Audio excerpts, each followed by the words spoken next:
Welcome, everyone. I'm Kimberly Boschman, and this is the Intentionally Intuitive podcast.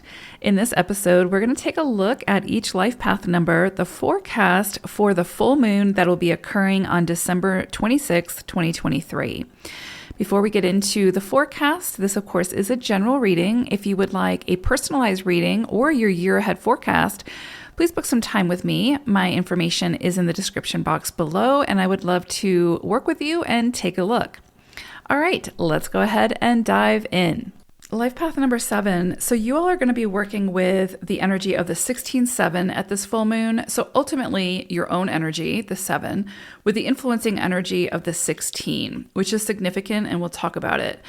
You're also going to be working with Pelican energy. A couple of things I want to talk about first before we get into the vibrations that you'll be working with. We've got a full moon, which often indicates some kind of completion, culmination, things coming to light, something closing out, some kind of decision needing to be made. And then this is happening in the sign of Cancer. So this is emotions. This is emotional maturity, diving deep. It can be a highly sensitive period. But getting in touch with your emotions and sort of controlling your emotions type thing. And not letting your emotions control you. So if there's a situation that comes up around this time, recognize or notice the emotional charge that it may bring, and how can you work with it? How can you move through it? How can you channel that energy into something healthy, into something positive, constructive, as opposed to destructive, right? So there could be a lot of emotions that sort of come up around this full moon for everybody, but for you all, especially with this 16-7 energy and Pelican energy coming through, there could be some things that are highly sensitive that really need you to feel into it, but not be overcome by it. Also, with this 16-7, well, wait, let me back up. We're also in a Mercury retrograde at this time. So there's a lot here, again, about revisiting something, reviewing something. Things from the past may surface at this time, which could also have some kind of emotional charge for you or for us, right? This is collectively, we're working with this energy. And we're just simply being asked to make some adjustments, make some modifications, to review, to see how might we do things differently in the future? How might we do things differently if the opportunity presents itself again? Or can we make amends and do things differently for that situation, right? It's not about regret or, beating ourselves up or punishing ourselves for mistakes made.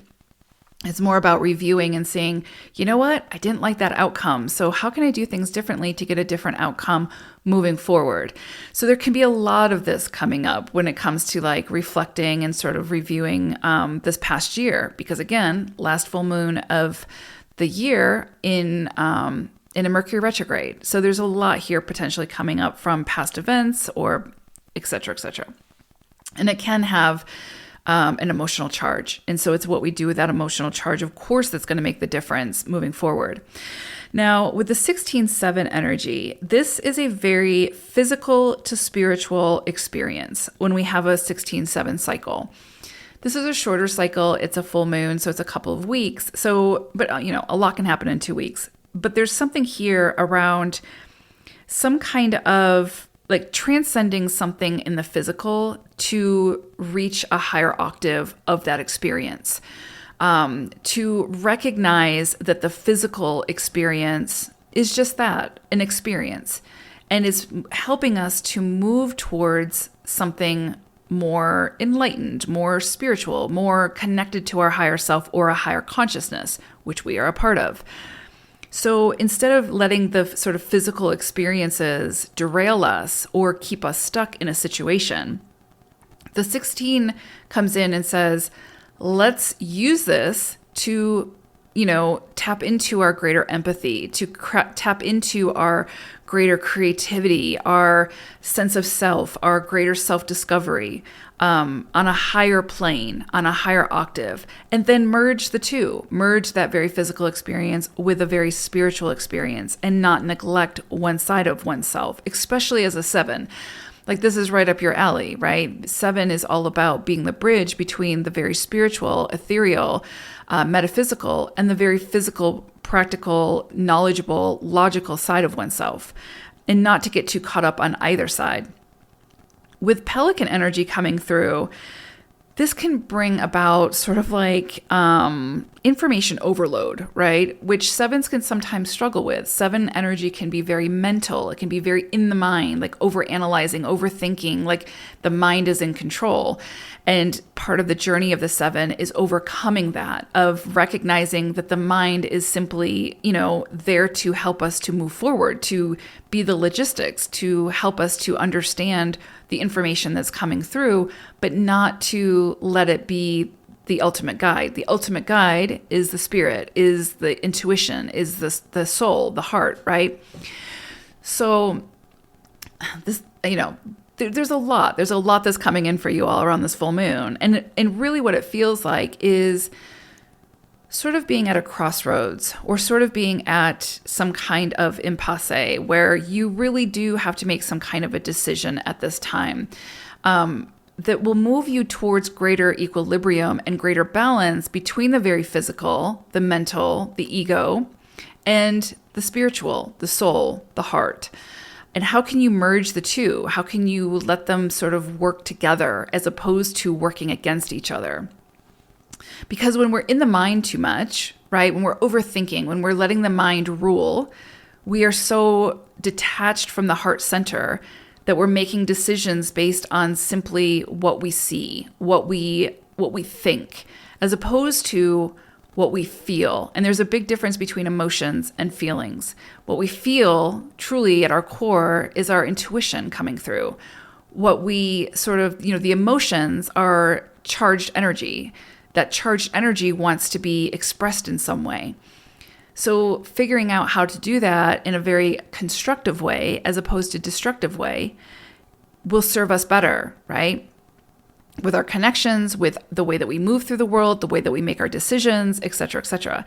So there's something coming to culmination. There's something coming to a head at this full moon, potentially for you sevens, that needs a decision. And that decision is meant to help you to better work with and merge the very physical side of yourself and the very spiritual side of yourself, so that you're not neglecting those two sides. And that 16-7 can bring about very physical experiences to help us to do that, to help us awaken to or become aware of the bigger side of ourselves, right? The spiritual side of ourselves, the soul.